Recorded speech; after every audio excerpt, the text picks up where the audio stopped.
Hi everyone. Last night I was listening to the radio and Ian Dell has been putting on LBC radio. He's been putting Emma Kenny on the show and been given her quite a big platform. So every week she can spout her nonsense to millions of people, well, thousands of people. And her basic premise is for calling more of the same remedy in mental health. She's promoting psychotherapy and psychiatry. And I don't think this is a good message to be telling people. I would like to see a paradigm shift surrounding mental health. I think she's victimizing people, and I think she's overhyping the benefits of these treatments. One example is her own father was sectioned under the Mental Health Act. He was given mental health expert help by psychiatrists and other experts. His own daughter, Emma, is a psychotherapist. And after months and years of treatment, he subsequently killed himself. And what does Emma conclude with this? Well, she's going on the radio and telling people to access mental health experts. And I don't mean to say this to troll her or to be upset her. I'm not talking, well, I'm talking about her, but I find it bizarre that,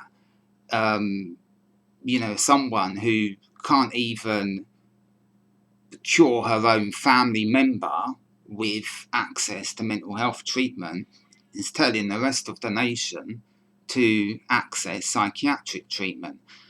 And I kind of like, an analogy I use is a bit like going to a mechanic.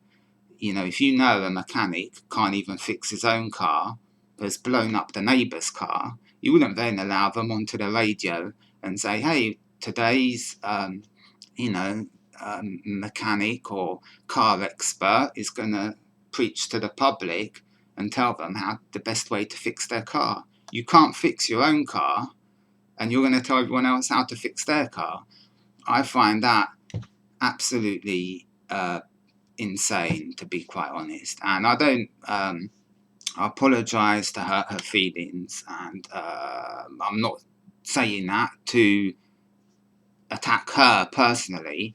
I just can't fathom the concept of someone who can't even help a family member telling people that she's got solutions, when I think her solutions are fundamentally flawed and more of the same. I would like to see a paradigm shift in mental health. I would like to see mental health realised as a reaction to the social environment instead of a disease, and more social changes taking place instead of victimising people and telling them to seek out more treatments. We need to change the social environment. And I think this is why Emma appeals to Ian Dell.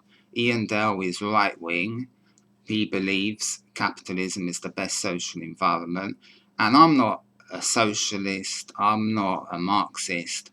I would just like to see people on the right, like Ian, accept that the current way capitalism works doesn't meet all of our mental health needs, and we need some big reforms. And until he lets people like Emma onto the show, nothing in society will change, because as long as people think that mental illness is something, a failure within themselves, they're not going to address wider problems in society.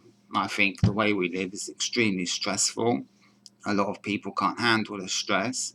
And when you end up going crazy or becoming mentally ill, instead of addressing the social circumstances that made you go crazy, you go to someone like Emma or a psychiatrist, and nothing in society changes.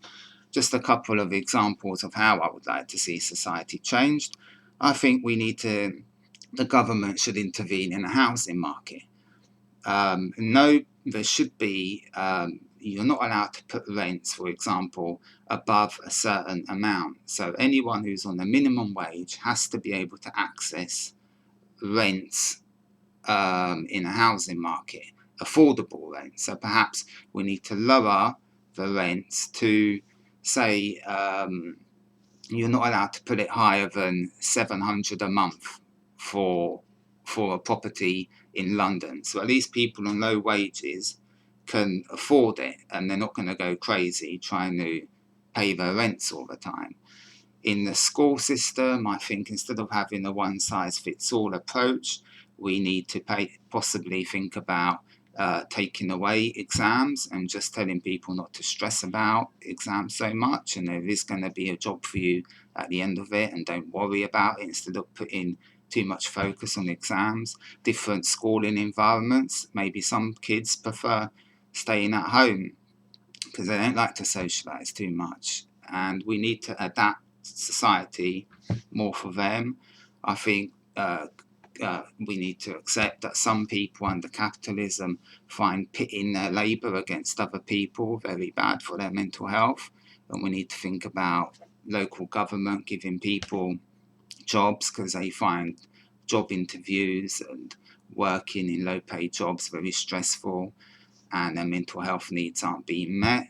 Maybe prisoners, when they come out of prison, we should help them build, a life for themselves. So once again, help them get a job and help with their housing, rather than send them out into the streets and put the onus on them to try and survive. And that's going to be destructive for their mental health. All these ideas used to be thought about in the 1800s, like utopian socialists like Etienne Cabet and Charles Fourier, Henry de Saint-Simon. They all thought about different ways we can improve society, possibly put in experts and different people in charge of the way society works in order to make society more equal for everyone, thinking about cooperatives, cooperation, how a community is all of us living together and how we can create a better society for everyone. But until we see mental illness as being a disease or something that needs, treating by these so-called experts, nothing in society is going to change, and they're going to be able to carry on with the status quo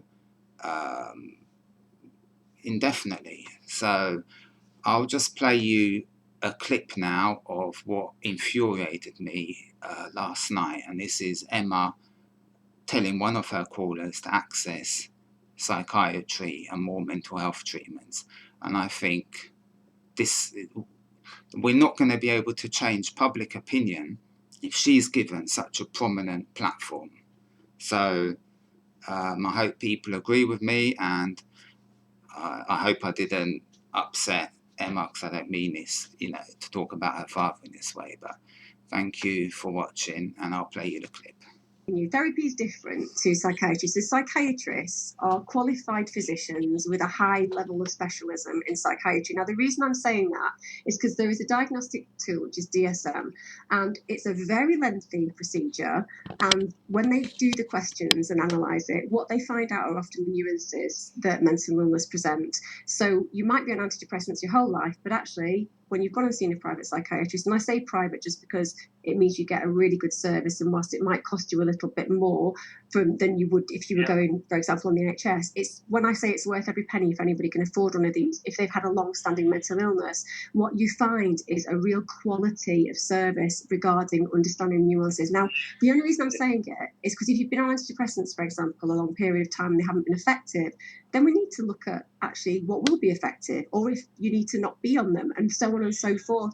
And I think that the acceptance of low mood is what a lot of people do. We say to ourselves, this is just me.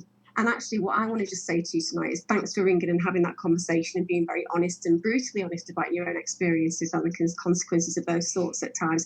But I still think that actually you should go on a journey where you get to look a little bit more at this, because I don't think you need to have these constant periods of low mood, even though right now you're dealing with a lot of reactionary experience, which is we've been vicariously traumatized by the news, we've been scared, we've been having our freedoms taken away, and so on and so forth, which has impacted on your mood. In the longer term, I really mean it, I would love you to just see a private psychiatric assessment as an investment where you could explore a little bit more deeper around what causes or potentially causes some of those low moods on a consistent basis. I think that would help you so much.